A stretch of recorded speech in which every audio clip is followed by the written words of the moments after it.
problem are you trying to fix here? The problem is, since 2003, our results, looking at international standards, it's called the PISA standard, is that reading has gone from 4th to 16th in the world as a standing for our nation. Science, we've slipped down to 17th in the world from 8, and mathematics, we've slipped from 11th to 29th in the world. So our performance on global standings is declining, yet of course at the same time record funding, over 113% increase into public schools, which is wonderful in terms of extra funding, but it's clear that the extra funding isn't the answer. We need to address the issues of curriculum, which we're doing, teacher quality in terms of initial teacher education, and of course the classroom environment. Wouldn't higher wages attract better quality teachers then? That may well be part of the conversation, Lisa, in that respect.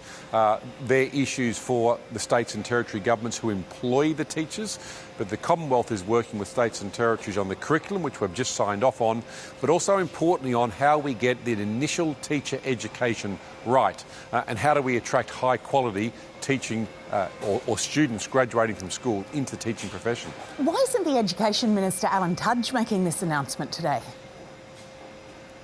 Well, I'm the Acting Education Minister, Lisa, and have been for almost 12 months, so I've got full authority in terms of running the education portfolio, as well as skills and workplace and the other things I do. So where is Tudge? I suggest in his electorate, Lisa. I don't know where he is. I tend not to keep track of my colleagues' whereabouts.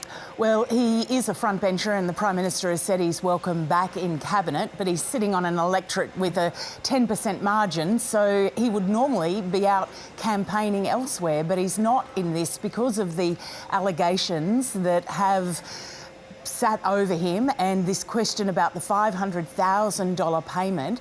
When a taxpayer is going to get the right to know what went on in his ministerial office and why this $500,000 payment has been made to one of his staffers? I'm not across those issues, Lisa, so unfortunately I can't give you any degree of answer. They're issues that are dealt with by the Department of Finance, very much at arm's length from anyone, certainly arm's length from me. My responsibility, as required by the Prime Minister as the Acting Education Minister and Acting Minister for Youth, is to use all of those resourcing and requirements and continue to act in the best interest of the people of Australia, which I've been doing with my state and territory colleagues. It's why just before the election, of course, we signed off on the national curriculum, which was a landmark piece of work that we did together as education ministers right across the country. Don't you think, given that Tudge's ex-lover Rochelle Miller has released the government of any responsibility when it comes to the confidentiality over the legal claim, that it is right for taxpayers to ask why that money was paid and what's behind it? Again, Lisa, I'm just not across those issues in any detail at all, and would Minister, be simply unable to provide any answer. Minister, I'm not sure that would sort of swing with our viewers, suggesting that you're not aware or not across it, given that it has filled headlines and column pages for months. I'm still not across what the details are. I'm not across what the legalities are. Do you think taxpayers have a right to know, may not though? Be paying. OK, but if you don't know the details, do you think taxpayers have a right to know? It's $500,000.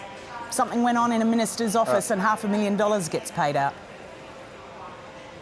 Again, I'm not going to comment on things I'm just not across. I don't think the Australian people expect the Acting Education Minister to wade into every issue, especially issues that I'm simply not briefed on. My brief is to ensure that we can get the best possible curriculum and the best possible teacher education quality out of our universities, and that's exactly what we're doing. The Prime Minister has just this morning been asked whether he's worried that he might be fading popularity on the campaign trails, making it tricky for others to campaign. Are you sensing an anti-Morrison mood, and has that made it difficult when you're out campaigning? No, I'm sensing a mood of people I think are a little over COVID, and they're looking forward to moving post-COVID.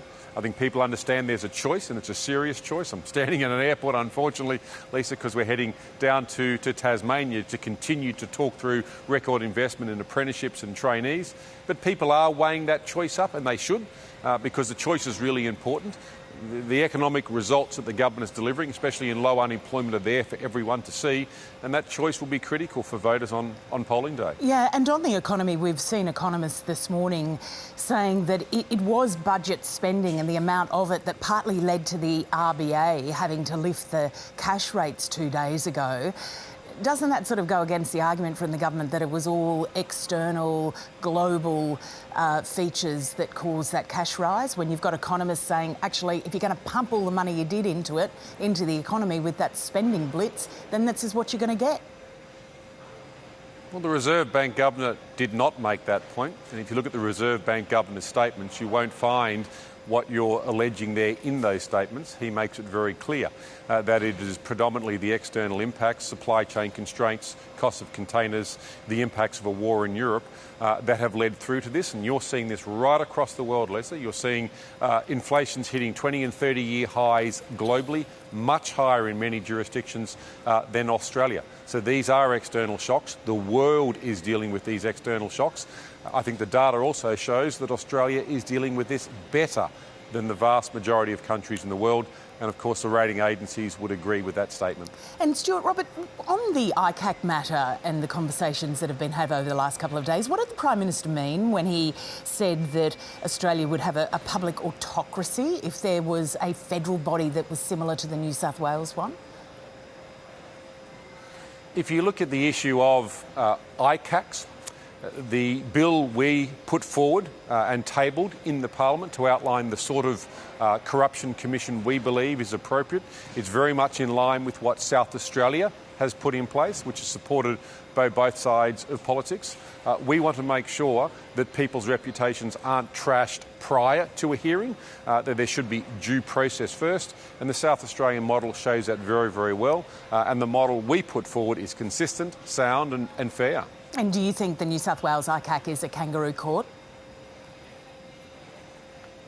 If we look at the results of what happened to Premier Berejiklian, where her reputation was thrashed in the public before any hearing, before any findings were made, and we don't think that's acceptable. We think there should be a federal integrity body. We think there should be a federal integrity body. We believe it should be based more on the South Australian model, that reputation should not be trashed in the public before any findings are made, and we believe that is very much consistent with how Australians would like to see this occur. Stuart, Robert, enjoy your time in Tasmania. Thank you. Thanks, Lisa. I think it's going to be chilly down there. Yes, that's what Nate's been telling us. Good luck.